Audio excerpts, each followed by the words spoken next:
My colleague B slapped me and told me to get back to work, but little did she know I was the owner of the resort. I was on vacation with my fiancée Julia and my sister Emma. I, Julia, and Emma were staying at my dad's resort for a week or two because we were visiting my mother. As we entered the resort, I noticed the parking lot was packed. It was midsummer and saw a few cars roaming around looking for parking spots. My family has a few private parking spots and I noticed that his car wasn't here but my mother's car was.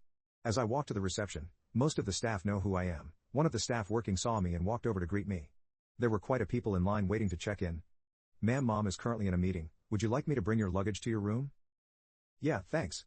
Julia kept a bag that had our swim clothes in. Sometime later, after a bit of swimming, we went to the restaurant to eat lunch. I had put on a blue shirt and was still in my gray swim trunks. The clothing looked similar to the uniform that the waiters were wearing. They were almost identical except the only difference was that it didn't have the word staff on it. This will come in handy later. While we were chatting in the restaurant, I heard some lady say "Hey you," rather rudely from somewhere behind me.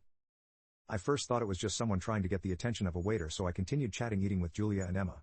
As I was chugging down some ginger ale after regretting trying my sister-in-law's food, which she purposely did not tell me was pretty spicy. She knows I don't handle spicy food well and probably never will. Can anyone else relate?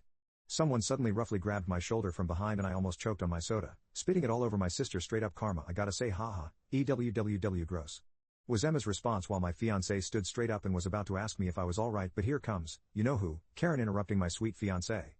"Babe, are you? Hey, I've been trying to get your attention for a while now," Karen yelled out. Me being someone who doesn't get mad that easily, looked up and asked her politely, "Do you need anything, ma'am? Why are you eating with the guests and not doing your stupid job?" Karen said. I caught on pretty quickly and knew that she thought I was a staff from what I was wearing, but I was getting a little annoyed from how much she was yelling at me while she was a foot away from me. "Ma'am, I don't work." I tried saying "Shut up, I am a VIP here," Karen continued yelling. I continued to talk calmly to Miss Loudmouth while raising my voice a little. "Excuse me, I don't work here." "Slap, don't you use that tone with me, brat." As she slapped me, her long nails cut into my cheek, leaving a long cut and started bleeding. My fiancé almost went pale seeing as blood started to drip off my face. My sister immediately started to call our mother to come. The manager was walking over when he heard Karen yelling, but then broke into a run and hurried over when he saw Karen slap me. "Ma'am? Noah, you alright?" Jack had said.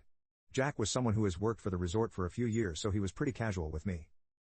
My fiancé had put a piece of napkin on my cheek to try to stop the bleeding. "Are you the manager? I want this staff fired. He is unprofessional." "I don't know why you hired an idiot." Karen pointed at me and spoke as if she was the owner. "Ma'am, he doesn't work here." Jack started explaining. "You're trying to cover him? I want you fired as well." I never knew someone's face could get as red as a tomato until that day. I saw my mother running over with 2 security guards, and when she saw my fiancé holding a blood-red napkin against my face and Karen yelling at me, I thought she was going to explode as she rushed over to me. My sister had informed our mother about what was happening and what Karen had done. My mother almost yelled, "What on earth happened? Guards, arrest her." "What do you mean arrest me? Who are you to do that?" Karen was struggling in the guard's hands. "I am the owner. You dare to slap my son?" My God, the face Karen made when she heard those lines, I won't ever forget it, ha. She was as white as snow while her eyes and mouth were wide open. After she was taken away, some of the other customers started clapping. My mother ran up to me to see my face. She spoiled me when I was younger and was always defensive of me as if she was a mother protecting her cub. She was the one who had me do homeschooling after she was told I was getting bullied in primary/middle school. After we had taken care of the cut on my face, which I ended up needing stitches for, no worries, the scar faded. My mother told me that Karen had been charged with second-degree assault and will be spending the following month in jail.